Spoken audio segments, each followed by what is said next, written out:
bocah dibatasi ning jaga umat sampai jam sangat bengi. Setuju boleh? Setuju. Setuju. Sahabat pembelajar, berjumpa kembali bersama Imade Sidiasa Belajar Jadi Guru dalam celotehan. Celoteh kita hari ini, kita akan membahas tentang niat hati Ono Surono menolak kebijakan KDM malah bikin tercengang. Niat hati ingin menolak program pembatasan jam malam siswa yang digagas Kang Deddy Mulyadi, Ono Surono malah dibuat tercengang. Warga justru memberikan dukungan penuh kepada Kang Deddy Mulyadi demi menjaga generasi muda dari pengaruh negatif di malam hari. Apakah ini tanda rakyat sudah lelah dengan wacana tanpa aksi? Saksikan momen mengejutkan saat suara rakyat berpihak kepada Kang Deddy Mulyadi, dan mari kita simak tanggapan dari channel Dewi Aja selengkapnya. Namun sebelum kita lanjut, bagi sahabat pembelajar yang belum subscribe silahkan subscribe, like, komen dan share channel ini untuk mendapatkan celotehan terupdate. Bagaimana pendapat sahabat pembelajar, silahkan sampaikan pendapatnya di kolom komentar.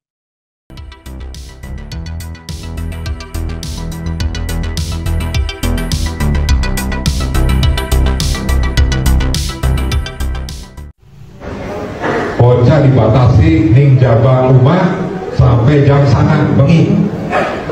Setuju boleh? Setuju. Setuju.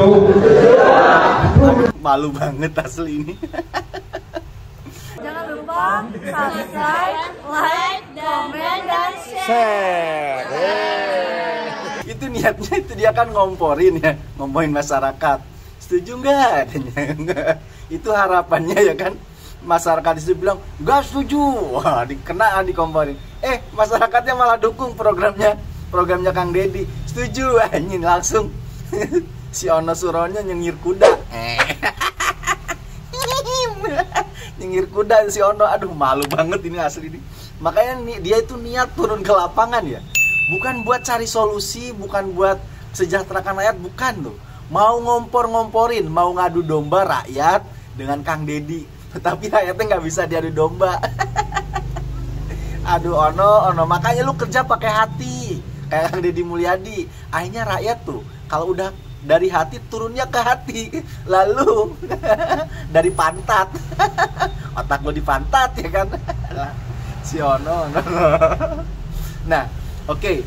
Pada kesempatan kali ini saya akan membuktikan ya kan kepada kalian bahwasanya Kang Deddy Mulyadi itu sistem kepemimpinannya itu menjadikan rakyat itu bosnya atau menjadikan kalian semua itu bosnya.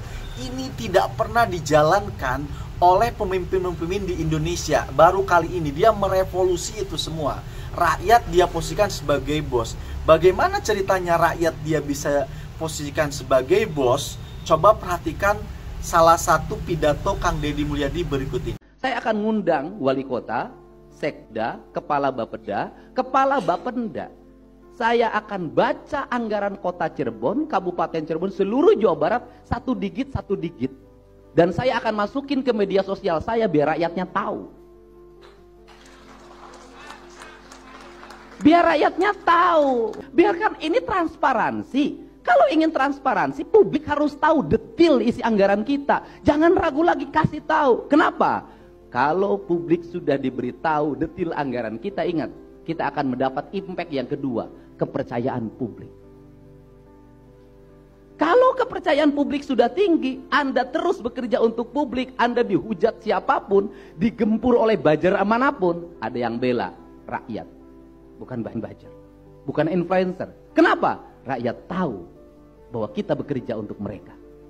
Tapi kalau kitanya tidak terbuka, tinggal di rumah gelap, orang nggak akan percaya.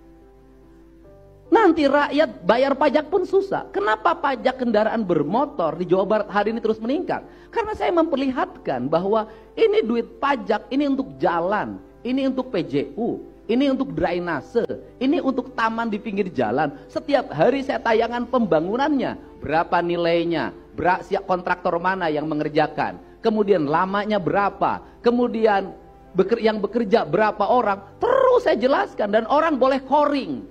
Silahkan cek ketebalannya bener nggak, lakukan semua. Kalau sudah dipercaya, kemanapun pergi, maka orang tidak akan mengkhawatirkan kita.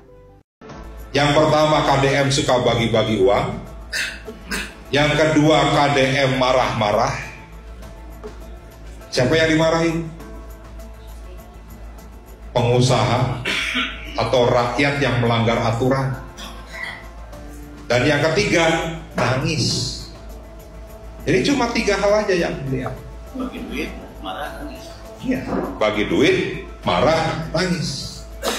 Dan itu sama seperti konten kreator, YouTuber yang followernya jutaan. Nah, makanya coba Pak F bikin konten, bagi-bagi duit, nangis, marah-marah, pasti naik follower. Dan itu yang dilakukan oleh KDM. Sehingga berbagai macam kebijakan yang saat ini dikeluarkan oleh KDM tidak terlepas dari 3 hal tersebut. Rahmat Hidayat Jati yang merupakan anggota DPRD Jawa Barat fraksi PKB, mengatakan ia tengah menggodok usulan 5 provinsi baru dan tidak lagi menggunakan nama Jawa Barat. Namun yang membuat banyak netizen geram bukan masalah rencana tersebut, tapi di sela-sela perbincangannya dengan Ono Surono, mereka sempat membawa nama KDM untuk bahan candaan mereka. Pak KDM gubernur mana?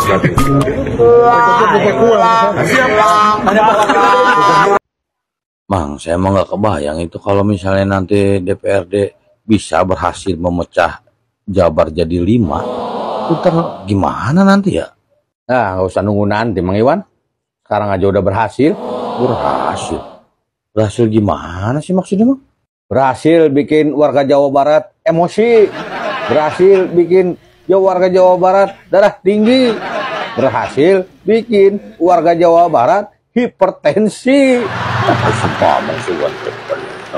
Itu lagi saya kesel tuh ngelihat video Mang Ono yang dia nanya sama temennya, kalau jadi dibagi 5, Deddy Mulyadi jadi gubernur yang mana ya? Pertanyaannya dibalik atuh. Kalau jadi Jawa Barat dipecah jadi 5, Mang Ono ikut di provinsi mana? Jangan-jangan bareng sama KDM.